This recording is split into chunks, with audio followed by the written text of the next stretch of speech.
ターン目の目安、まあ白、だからスクレルブが入ってるんだったら、まあ13、13あると嬉しいかな。14あるとかなりいいかな。そのラノエルとかね、緑のアンタップイン、その1ターン目にラノエルで出したいんだったら森14みたいな。13、まあ最低13で14あると安定してるかなってイメージ。まあその辺はなんかまあ大体なんか昔からずっともう伝統的に言われてる気がする。2ターン目の欲しい時はまあ13あればギリ出るみたいな。で14あったらまあ大丈夫だし、15あればほぼ安泰みたいな。まあ結構その1枚ですげえずれるから。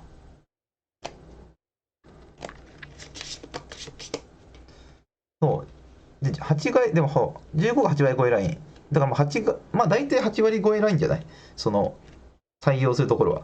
9割超え出すと結構きついかなマジで。17とかもうマナベースにかかる、めっちゃ負荷かかるから、まあ基本的には8割ぐらいのラインで話すね。まあそういう時って、まあ、7割はやっぱり自己殺し、9割はちょっと他の部分がおろそかになるね。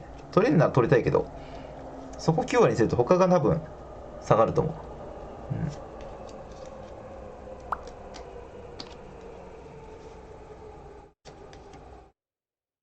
そう、今ランドはスローとファストとあとダメランもあるから難しい。ぶっちゃけダメランでもいいからね。スローじゃなくて。スローの枚数がめっちゃ難しくて、まあスロー3枚取るか2枚にするかみたいなぐらいかな。結構スロー3のリストが多いけど。まあスローみんな好きだよね。だから、グリクシスとかは結構スロー多いイメージあるみんな。トライオームスローいっぱいで。まあ、最近だとあれか、切り崩しがメインで入ってるからタップイン許容できるよねみたいな。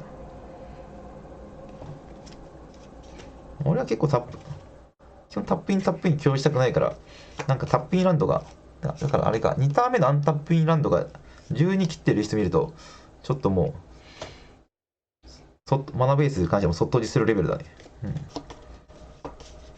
だからどっちかというと色マナよりかは、今のスタンダードだと、スローの関係で、その2ターン目のアンタップイン枚数が一番大事な気がする。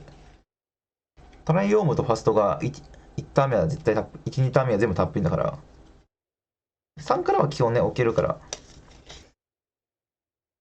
マナベースだけはね、まあ答えもないから難しいよね。